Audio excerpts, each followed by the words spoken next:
And hi everybody, it's Tim Razor, the Chief Investment Strategist here at Revere Asset Management. Just about 3:30 here on a Wednesday night, a night before some big earnings from me tomorrow, and we'll go over that here in a moment. But before we do, stock owners and market lovers, before we do, let me show you something here. Here it is. I just want to say thank you. So over the over the last week, stock nerds across the globe have spent 13 days, 21 hours, 44 minutes, and 50 seconds cumulatively watching videos that we put out here at Revere. A huge thank you. You're watching the video tonight, and I can't say thank you enough for all your love and support, all the interaction you give me here on Twitter at TJ Razor. I get a ton of direct messages. If you follow me on Twitter, just let me know you followed me, and I will follow you back so you can DM me. That's the closest thing I'll do with texting. I stopped giving out my number a while ago. It just got to be a lot. But I'm more than happy to direct message with you on Twitter. And then if you do have any questions, concerns, comments, take umbrage with anything I'm saying, all you have to do is contact us. The contact us button, which seems to be loading slow, tim@revereasset.com. Eventually it'll load here. You can get a hold of the portfolio extraordinaire himself, Don at Revere Asset. And then America's fiduciary right here, Danny Stewart. Let me tell you something, stock nerds, market lovers. It's a healthy amount of calls that you're giving us, and thank you. We answer the phone when you're available, so it's no big deal. We want you to call us, but it's reassuring that you feel so comfortable to call us, knowing that you're not going to get spammed. There's no salesperson that's going to sick you. We don't have any salespeople. We grow word of mouth because of you. And if you have questions about the strategies to which we espouse in these videos and in the video podcast, and you just want to learn a little bit more about what our process is, ask away, call. We're not going to put you on we don't market. You're the one who markets for us. That's why it's astounding to me. I mean, whatever 13 days times 24 hours is, that's the amount of hour plus 21 hours. That's the amount of hours you've been watching our content. And for our shop here in Dallas, that's a big deal, and it's so appreciated. Thank you. I mean, just thank you. And so look, feel free, ask your questions. We're here to empower you to become better investors and traders. And if you want our help, we are more than happy to do that for you. We'd love the opportunity to work for you. And listen, a little secret about us is that most of our clients love the markets. They want to be involved. They trade right along with us, and they're asking questions and getting better. And so it's a really good harmonious relationship. So if you're considering joining, please do. Just call 855-732-5932. Let's do this real quick. I was about to start with some stocks, but I want to start with put call ratio, some risk metrics, and then I'll get into hedges and where we're at with all that. So, and then I'm going to focus, this whole video is about earnings, by the way. So let's do this.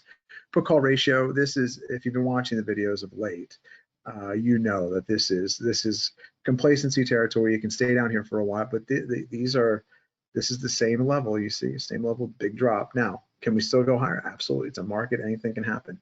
It's really difficult to be short this market, and you know that, stock nerds and market lovers, but yet a ton of people still are. And I want to show you something about the VIX. Here's the VIX, right? Down 6% today. People say, why don't you hedge with the VIX? I've heard it enough times in the back channel of Twitter and through email. The VIX is the worst thing. Excuse me as I take a little sip of some key lime LaCroix there. The VIX is one of the worst products, like UVXY. I think they retire TVIX. It's just, they're horrible products. And if you came into this morning thinking that you were going to take advantage of volatility, they're life-draining products. They're widow makers is what they are. And so, man, this is I mean, just think about it in the context where we are in time and space. This is a really bullish weekly chart of the S&P 500. You're at the top of the range for the S&P 500, and think about all the people betting against the market, even though that put call ratio is so low.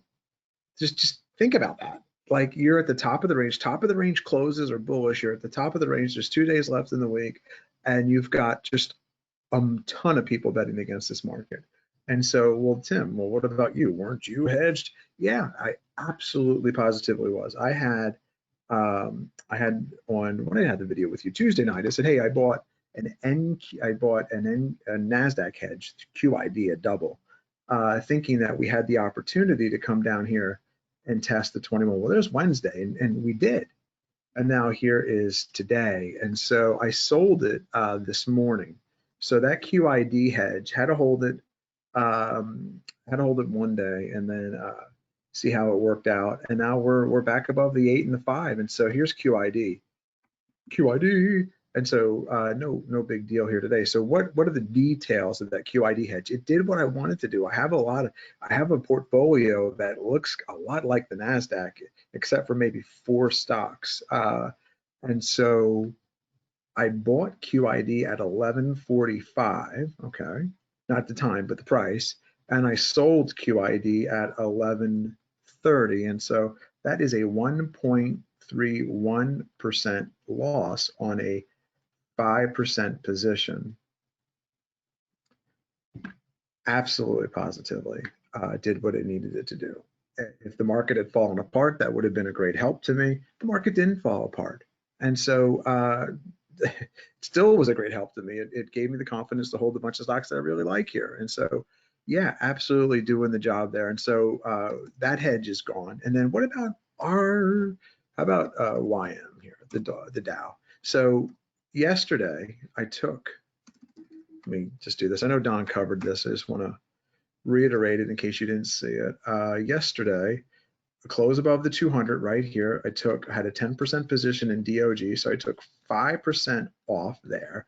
That was a 2.5% loss total. And then I took the second 5% off today, and that equals total a 4.21% loss on that tranche. And so the hedges did what I needed them to do. Okay, if we're going to go up and test this F area, I certainly don't want them. I've got enough long stocks that are going to totally help me out. And so here's the S&P futures on the chart. That's bullish to me. I'm not sure. Let's get this on a 2-day. Let you have a peek at that. That's a really bullish 2-day chart. Really nice tight range. Looks like it wants to take out 32.30, and if it does, well, yeah, you're probably going to go, let me just not minimize, but get you a little bit more coverage here. Probably going to go up to test this area up here, potentially at 3,300, 3250, 3,300. That kind of move is not out of the question here in this market whatsoever. Let's get it back to a normal daily chart that you're used to looking at. Here are the NQs. I mean, that's a gorgeous chart, right? How do you want to be short that? And it's a market and anything can happen, but how do you want to be short that looking chart? And now here is the Dow, and then I'm still holding still holding a really small, this might come off tomorrow. I only have a 5%, so I only have a 5% going into this area of RWM. So a slight close above the 200-day. We'll see how that fares out tomorrow. And then if it closes above the 200-day, I'm going to take that off too, and but hopefully let the winners run. But I just want to show you how that's managed. So hedged with small positions. I have a super long portfolio. Did what I need them to do. So hopefully that all makes sense. If you have any questions on that, or you're like, Tim, what other stocks do you have in your portfolio? Look, I do a ton of videos. I talk to you a lot about what's going on in the markets. You might lose track of the positions I hold. And so if you do, that's easy. Just email me. Or the better thing to do is just call 855-732-5932. Okay, so let's focus in on some earnings. So I've got DPZ. Hopefully that delivers tomorrow, right? But I've got some earnings rules I want to talk to you about. So basics of my rules. And there's some nuance in here. And so don't think you're going to get it all in this one pass if you're new to my work. And so going into a print, and this reports tomorrow morning, just hover over this tomorrow morning before the open, okay? So what am I looking for? Well, so my first criteria, DPZ. So my first criteria is, we'll just call this A. That is an A.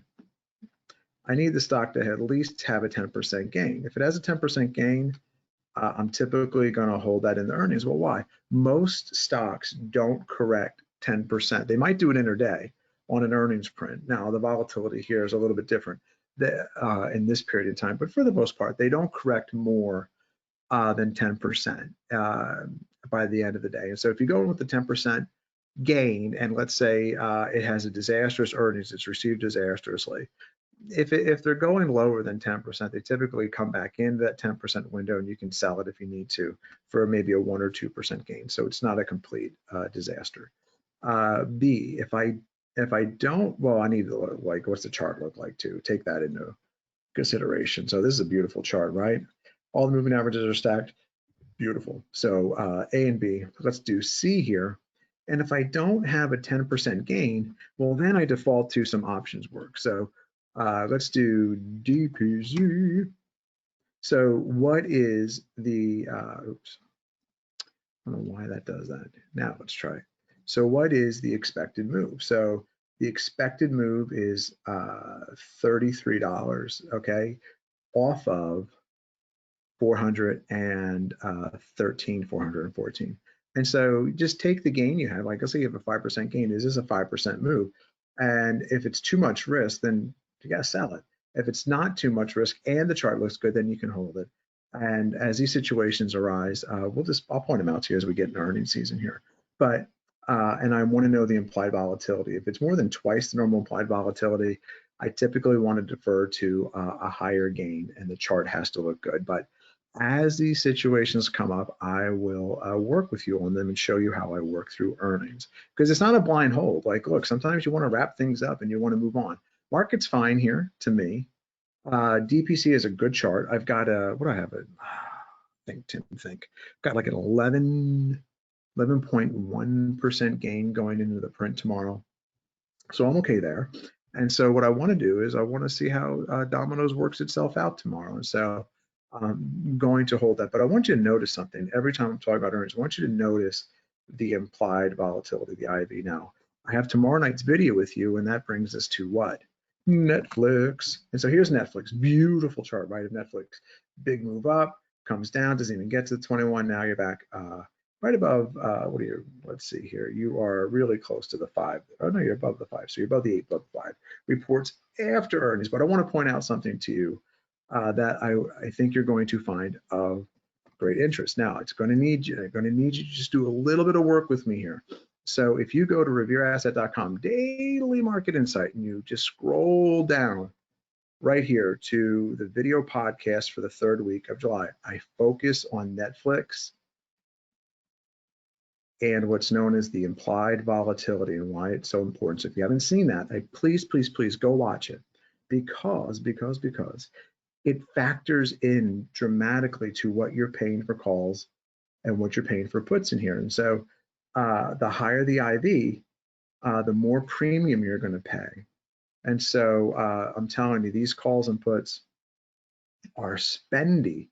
And so last week when Danny and I were doing the show with you, the IV was about 88 to 90%. Look at this now. You're at about 150% now. It's a huge increase, and it's probably going to increase even more tomorrow. And the expected move is what? Yeah, about $54, $55 tomorrow. And so, well, it's $54, $55 through the end of the week. Overnight, here the market maker move is expecting 45.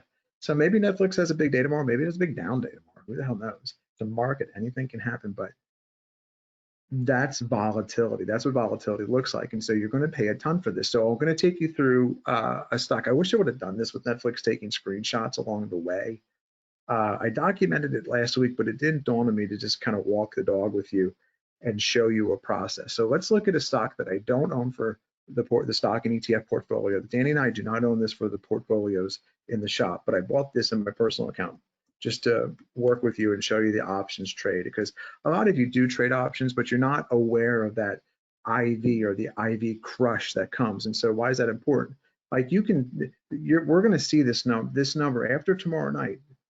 This number will still be high because it just released, but as you open up Friday, and I'll do this with you on the video podcast, this number is going to decrease dramatically. So you'll see the air get let out of all those out of the money calls and all those out of the money puts, and it's dramatic. And so you want to understand what you're buying, why you're buying it, and where you are in time and space. And so let's look at Pets. So Pets has a beautiful looking daily chart here. And if I take this out, say to a, let's do a 2-day first. Oh, that's a beautiful looking 2-day chart. If I work through this on a 3-day chart, that's really tight, isn't it? It looks like it wants to take out this 41.59 high. Well, Pets reports on 7:20 before the markets open. So on 7:20 before the markets open, Pets wants to come. Now it is the, what does it say, the 15th. So 5 days from now. So what is that? Like Tuesday? That it wants to report. So here, I'm going to change this to Pets. So we're going to do this together. I'm going to show you what I did here in a moment, but I want to just note with you and by the way, there's a lot of short interest in Pets. So it'll be interesting to do this with you. So Pets only offers monthly. So I don't want the Julys here, which by the way, have almost 100% IV. I bought the August. So Pets doesn't report earnings till next week, and the August have less IV than the Julys. Okay, that's the first thing I want you to know. So these calls or puts are wicked expensive with only 2 days left. Okay, only 2 days left. Whereas the ones with 30, the further duration calls and puts have less, they have less premium, less fluff, and they're the ones that are going to be able to take advantage potentially of the earnings move in Pets. And so when I talk about buying calls and puts in a stock that's about to report earnings, I'm going to write this out for you. I do not hold. It is rare that I'll hold. I do not hold these through the earnings event. I sell them before. You got to understand that I'm taking advantage because it's a binary event. I don't know the direction. What I am going to do though is take advantage of the rising IV, which kind of insulates the calls that you buy. They're a little bit more stable should there be a price drop. And if Pets starts to run, I'll be able to take advantage of the earnings movement. Typically stocks, maybe 3 weeks, 10 days. 3 weeks used to be the spot, but you can do it 10 days before, is a place that you can start buying calls or puts. So what I did today was I bought, I did this towards the end of the day. I bought 6 calls in the for the August 45. So I bought out of the money calls. And so let's see what delta those are together. So they're delta 33. So I like to buy delta 30s for a run in earnings. That doesn't mean this trade's going to work. So I'm willing to risk on this one particular trade. I bought 6 of them at $1.58. Okay.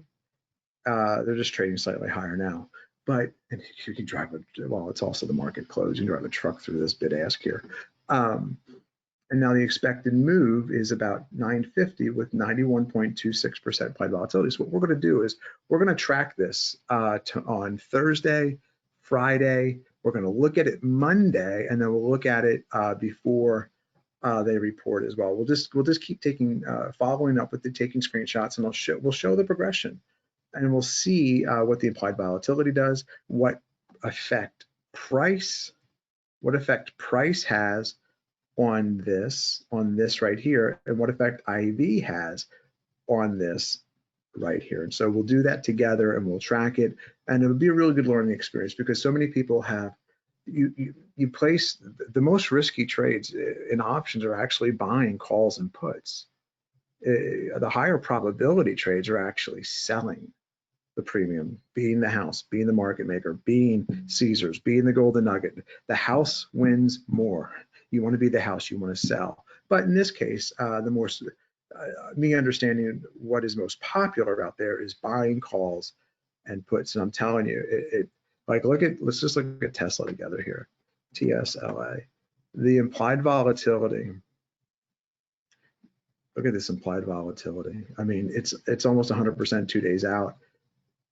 You can tell where Tesla reports earnings, the higher IV is right here.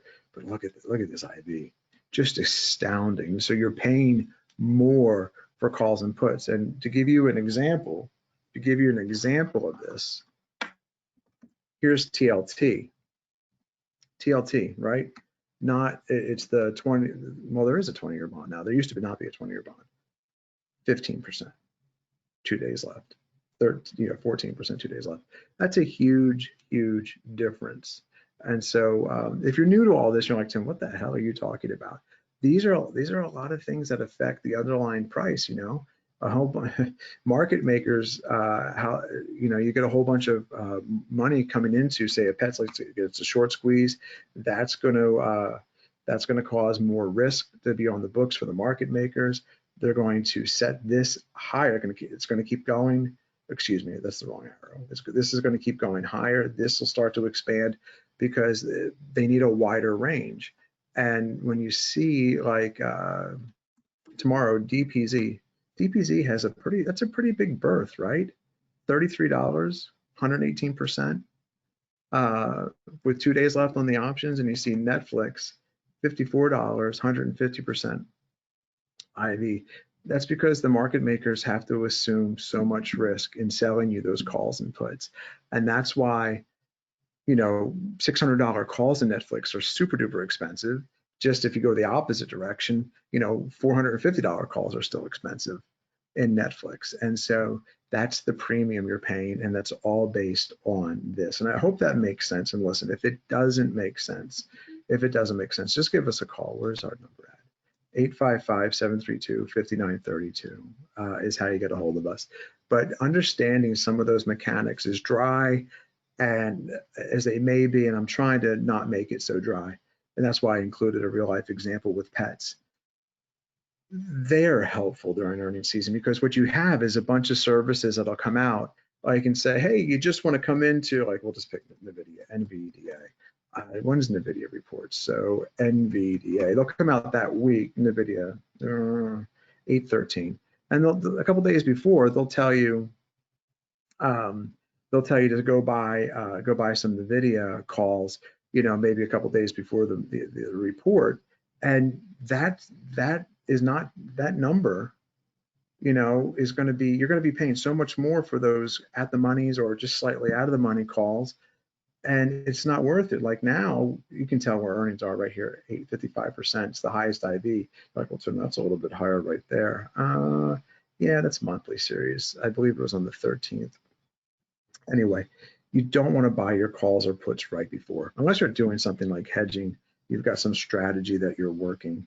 You want to start it before there's this huge ramp in IV, and we'll see what happens here. Win, lose, or draw. I'll keep you. I want to just show you this process. Pets has high IV. I bet you this goes to by. We'll see tomorrow. We'll see what happens. I bet you this goes to 125, and maybe even 150 by the time Pets is ready to report, and you're going to end up paying more for calls or puts right before there. And so, there's a lot of options traders that follow the work we do. So anyway, I hope that helps. Okay. And if not, hopefully it was interesting. So with that, I will see you. Don Vandervoort. I know I've got your video tomorrow. We're going to be covering pets, dominoes, Netflix, and we'll see where the markets are heading into Friday. So with that, I will see you tomorrow with the next update.